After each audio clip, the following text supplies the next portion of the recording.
Okay guys, we are going to start the Pecan Chewies. I already have this skillet. I have the pecans here, and I like to toast my pecans first because it makes a big difference how your candies will taste. It is just a much better tasting candy when you toast your pecans. Now you can do this in the oven as well. Lay them out on a cookie sheet, turn the oven on to about 350, 375 for about 10 minutes, give them a shake, and then put them in for another 10 minutes and you're good. As soon as you start smelling the pecans, it's time to take them off, because you do not want them to burn. And then I'm not going to leave them in big pieces. I'm going to chop them up roughly.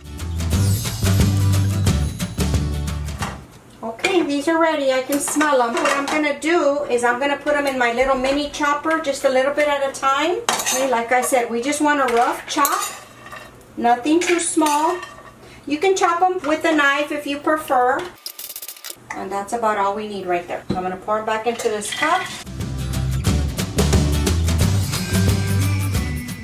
We have our pecans ready, and we're just going to leave them in this cup until we're ready for them. So we'll be right back. Okay, now I put you at a much closer view so you can see the syrup being made. We're going to take our sugars, both sugars, white sugar, brown sugar, and our Karo syrup.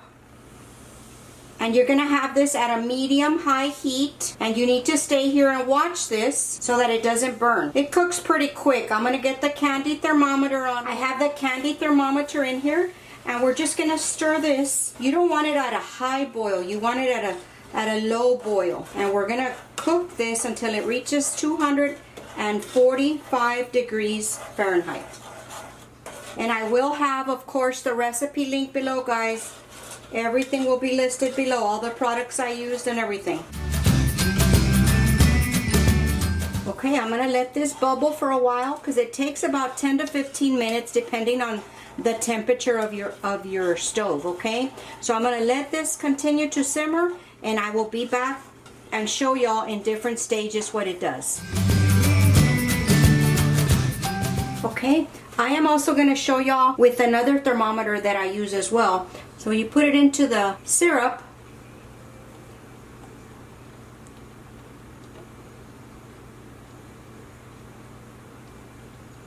We're almost at 245. We're at 242. Okay, we've reached the temperature that we need to be at. I'm going to turn this off. Okay, and now, let me back you up just a little bit. Okay, now we are going to add our butter. Just be careful, don't let this splash you. Now this is going to drop the temperature, and we're going to turn this back on, and we're going to get it back up to 245 degrees. Okay, so now that the butter is in, we're going to add our milk and our salt. We're going to turn this back on to a medium-high heat and stir this around until it's incorporated.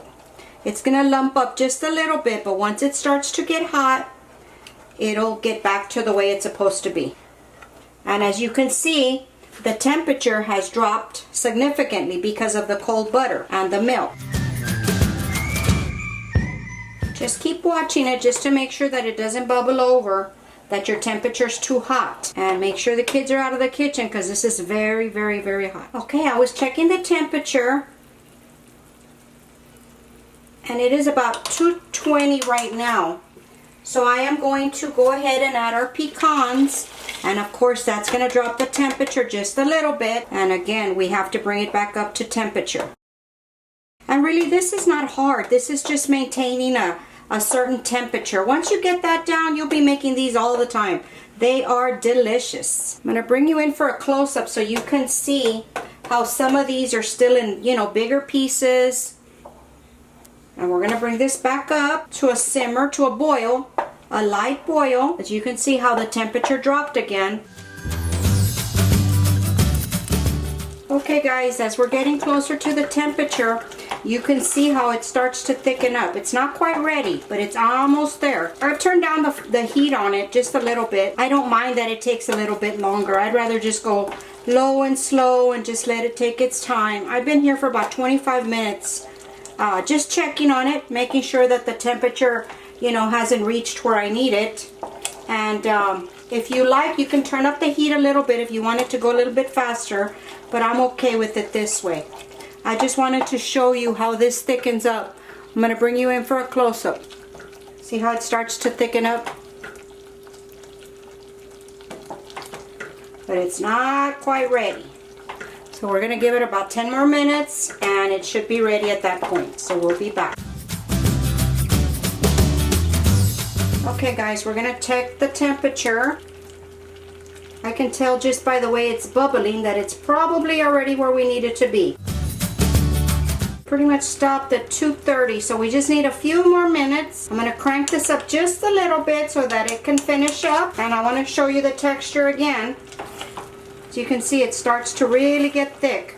And you need to be careful when stirring this because you don't want it to land on your hands, because it will burn severely. So just keep the kids out of the kitchen. I can see that it's about 5 degrees now from where it needs to be. See how you can tell how it starts to clump up a little bit more?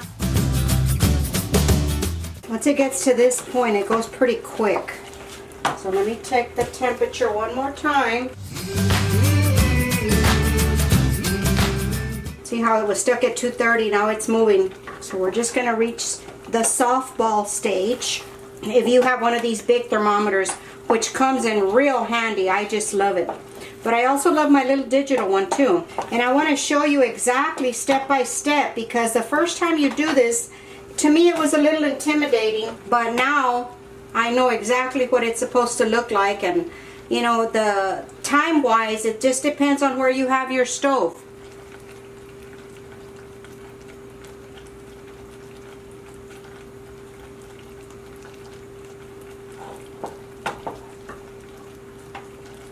I want you to see the temperature there. Okay, it's finally reached 241, 240. There we go, perfect.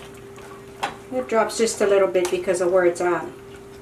Okay, we're done. We're going to shut this off and we are going to add our vanilla. Vanilla goes last because you don't want to cook off the vanilla. And it bubbles a little bit, so just be careful. Okay, I'm going to take the thermometer off and I'm going to transfer it to this little rivet that I have over here just to get it off the stove. We're going to wait about 4 minutes before we start scooping these out. Okay, I waited a few minutes so this stuff could stop bubbling. And now what I do is I get a cookie scoop. If you don't have one of these, that's okay. Just use a spoon.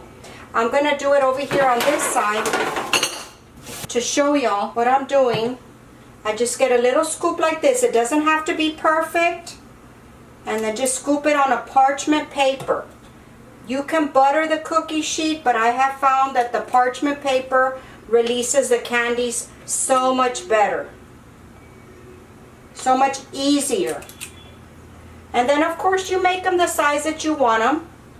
I am making them to the size where I'm going to wrap them in some nonstick silicone candy paper. And they do spread a little bit, so you have to take that into consideration.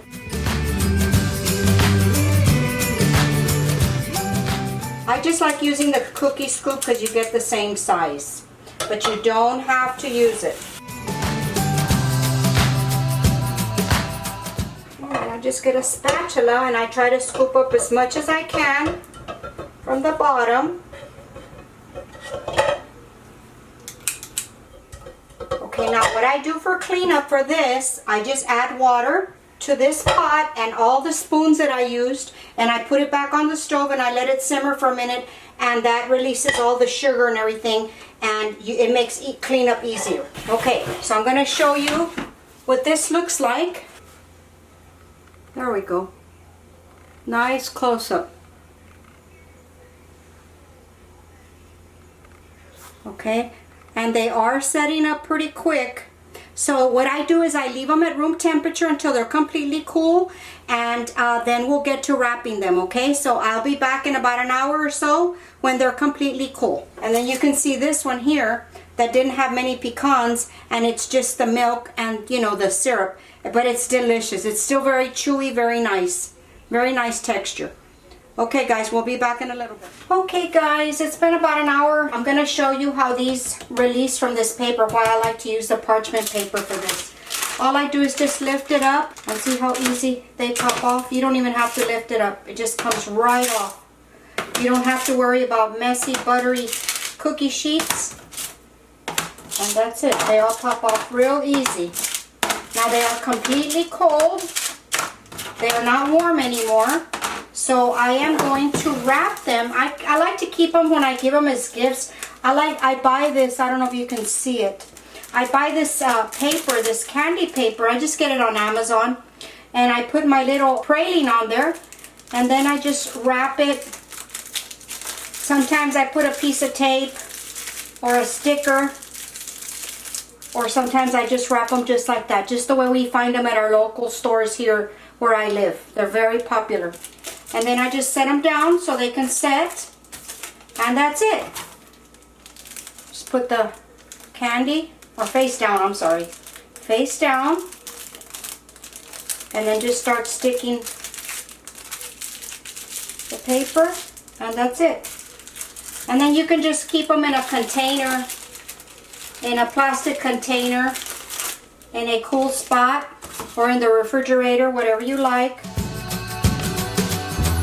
Or if you don't want to put them that way, I get some of these little twisty ties. Put it in the middle. Put it face down, just like that. Gather the paper, just like that, and put your twisty tie, oops, on it. And you can give it just like that. However, whatever makes it easy for you. Okay guys, I'm going to continue to wrap these. So we got 25, so about 2 dozen depending on the size that you make them. And these are delicious guys. I hope you enjoyed it. If you did enjoy it, please come back and leave us a thumbs up and leave a comment in the description below. What is your favorite Mexican candy or Texas candy, praline? And go follow us on Facebook and Instagram. We're looking for some followers on Instagram, guys. So go over there and follow us. We're going to start trying to post more pictures on Instagram. Okay, guys. Thank you so much for watching the video. Please like, comment, and share with family and friends. Talk to y'all later. Bye.